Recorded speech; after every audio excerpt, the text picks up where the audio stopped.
The concept of completing squares came a long time ago. As you must have seen by now, every quadratic has this x square term present. So if I'll make you visualize what is that x square term, you can say that x square basically means a perfect square number. Algebraically, it's a perfect square number. Geometrically, anything is x square if it's a square. I mean, obviously it has to be a square, because if I'll take a square of side x, then the area is now called x squared. Now, similarly, if I'll add x squared, so x squared is always a square value. You must have seen that by now, or it's always a perfect square, we call it. If I'll give you x plus 3, the whole square, if you have to visualize it, then note that I used two boxes here to represent x. This was my x. Now, plus 3, so I'm saying that maybe there is some little extra part, which is plus 3. So x plus 3 basically means my side is not just x now, it's plus 3. Now when I take the side x plus 3, the square I obtained is the square, the area of the square will be x plus 3, the whole square. So this is again a perfect square, okay? But if you see an expression like you see in regular quadratics, for example, x squared plus 6x plus 5, then this might not be a perfect square. Why? Because I know x squared is perfect. So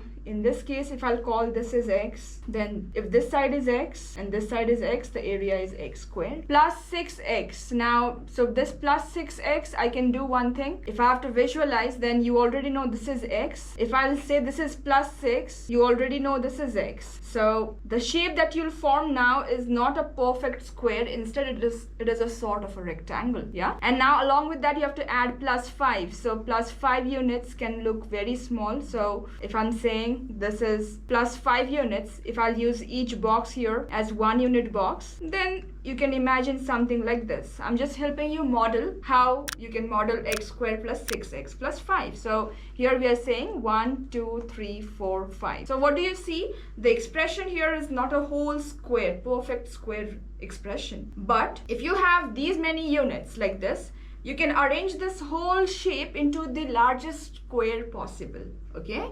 That is the concept of completing squares, okay? Now, imagine if I want to make this largest square out of whatever things I have here, then what is the best way to do? This was found very long time ago. If you want to get the largest square out of this scenario, what you should be doing is you have x squared plus 6x plus 5. What do we do? The strategy is very simple. So let's say if this is x, we look at the other term where x is present. So that is 6x. I'll first draw x squared and I'll look at this next term 6x. I'm gonna half it, 3 and 3, okay? So what will I do is, because I already know this is x, this is 3. I'm going to take 3 units. So let's say I'm using two boxes here to represent 3 units. So this is x plus 3. This is plus 3. Okay. I'm going to take other plus 3 right here. So what did we do is we converted that 6x. I took the middle term 6x and halved it so that I can give 3 x's. I can arrange 3 x's vertically like this and the other 3 x's horizontally like this. When you do so, you can now see, you can actually complete this into a square. To complete this into a square, you really need to have this additional part. I can say the equation was x squared plus 6x plus 5. Because I took 3 units here, I'm taking 3 units here again. The square now I have is the square of x plus 3. Note that the side here is now x plus 3. So if the side is x plus 3, I got the largest square, which is x plus 3, the whole square. That is the area now. The square area will be x plus 3, the whole square. But to complete this into the whole square, the area of this box has to be something. You have to add some additional area. Note that question says x squared plus 6x plus 5.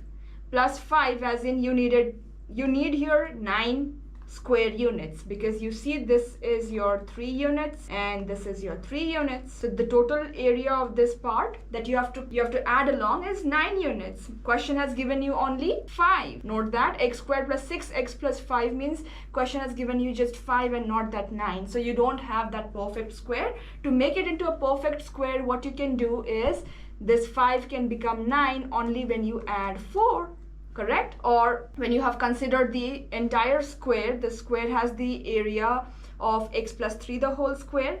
What do you do with this area? This expression x plus 3 the whole square contains the full area, which we do not have. We have something lesser. We just had 5. We need that extra 4 square units to complete it into a square. So what does that mean? Whatever area I have it here is not exactly equal to the given expression. This is just 4 more than what expression has been given in the question. So this is the concept of writing the same expression. Note that this is the other way of writing the same expression given to you in the question. You can simplify and you can also verify whether you actually get the same expression or not, but the concept of completing square is this. Okay, now from here only the quadratic formula actually came, or from here only we derive the formula, the quadratic formula. So it's very important you understand this, because you are going to use this further in understanding quadratic graphs, maximum, minimum. It's going to help you a lot. Okay, so understanding in this format will actually be very helpful and very beneficial. This is how you're supposed to complete the square, or this is the concept of writing in completing square. What is the advantage of writing in completing square? You will see if this equation x plus 3 the whole square minus 4 is the other way of writing the same equation given to you in the question, then what do we call it? We'll solve it by the concept of completing squares. So I can write this 4 as the square of 2. Okay, I can write this 4 as the square of 2, and I have things in the form of a squared minus b squared.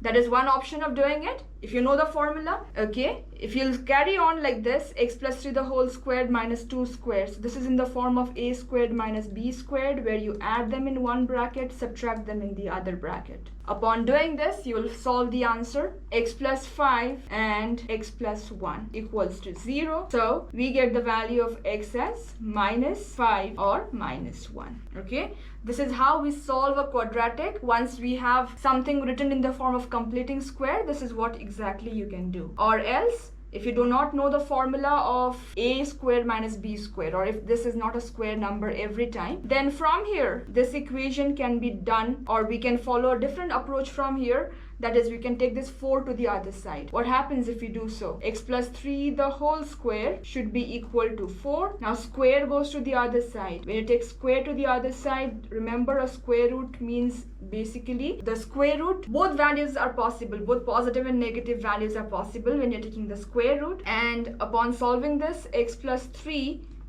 equals to plus minus 2. So you always get 2 values maximum for a quadratic equation. When you solve it, you take this 3 to the other side, becomes minus 3 plus minus 2. So one option is to subtract 2, one option is to add 2. That is how you get the values of x. And I will definitely show you how exactly you can use this completing square technique to derive the quadratic formula. And it's worth learning that.